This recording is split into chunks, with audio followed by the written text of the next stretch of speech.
Beaucoup de dégâts en Corse après les pluies diluviennes de ces dernières 24 heures. Il est tombé dans certaines zones de l'île jusqu'à 500 mm. C'est un record. Ambroise Boulès, notre envoyé spécial, est sur place. Je vous le disais dans les titres, la Corse a enregistré un record ces dernières 24 heures. Il est tombé dans certaines zones de l'île jusqu'à 500 mm d'eau. Des pluies diluviennes qui n'ont pas fait de blessés, mais ont causé de nombreux dégâts. Des images spectaculaires commentées par Mathieu Boisseau et Charlotte Gillard. La pluie a enfin cessé ce matin et petit à petit les habitants découvrent les dégâts. À San Lorenzo, le pont ancien qui donne accès au village a été emporté par le courant. Je suis venue voir, ma maison est juste derrière le pont, donc impossible de passer. Elle est à combien votre maison là? Elle est à peu près 300-400 mètres après le pont. Voilà, donc on va être obligé de faire tout le tour pour passer. Les pompiers ont multiplié les interventions. Ce matin, ils rendent visite aux personnes évacuées hier et qui ont pu revenir chez elles. Voilà, si vous avez des trucs à sortir, Ces habitants de Borgo, près de Bastia, n'ont rien pu faire face à la montée des eaux. Voilà, la télé, elle marche encore, on a la chance. Tout a changé, ouais, ça a monté jusque là. C'est rentré, il y a eu un torrent de boue qui est arrivé. L'eau, elle a monté d'un coup dans la cour. Il est tombé jusqu'à 50 cm d'eau par endroit. D'habitude, ça se passe en quelques jours. Là, ça s'est passé en une matinée et on n'a rien vu venir. C'est descendu de la montagne d'un coup. L'eau, elle a monté d'un coup. On a vu des animaux partir dans le torrent de boue et voilà, on a sauvé ce qu'on a pu, quoi. Il n'y a aucune victime, mais une partie de la Haute-Corse reste paralysée ce matin.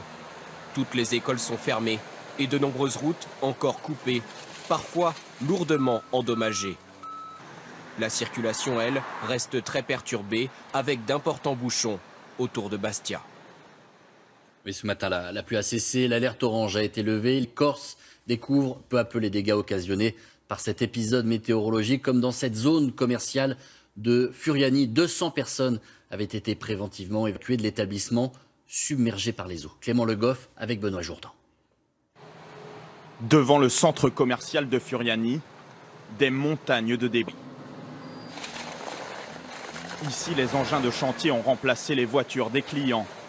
Le travail de déblaiement ne fait que commencer.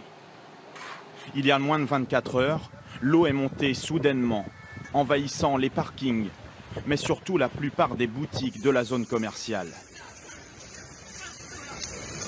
Oh mon Dieu!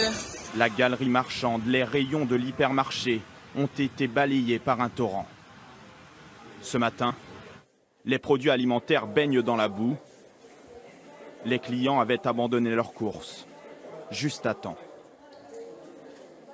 Et toutes les enseignes ont été touchées. Un peu plus loin, Marie-Noël Bonnel tient une boutique de prêt-à-porter. C'est une catastrophe. Venez voir. Aujourd'hui, elle peut à peine y accéder. Tout est perdu. Toutes les étagères du bas, les vitrines, c'est une catastrophe. Je ne sais pas pleurer, mais voilà. C'est terrible, hein. Je suis à la retraite, je travaille encore parce que je suis commerçante. Et ça, c'est le fruit de toute une vie, hein. En ce moment, de nombreux experts évaluent les dégâts, mais pas sûr que le centre commercial puisse rouvrir pour les fêtes de fin d'année. Voilà, et en direct de Furiani, en Corse, on retrouve Ambroise Boulès, notre envoyé spécial. Bonjour Ambroise. Alors les dégâts, on vient de le voir, hein, dans ce reportage, sont impressionnants. La remise en état risque de prendre beaucoup de temps. Effectivement, Nathanaël, vous l'avez vu, les dégâts sont considérables sur 7000 m² de surface commerciale. Pas un seul recoin n'a été épargné. Alors depuis ce matin, les experts en assurance se succèdent. Ils passent de boutique en boutique dans cette galerie commerciale. Ils font le tour du supermarché pour évaluer l'ampleur des dégâts.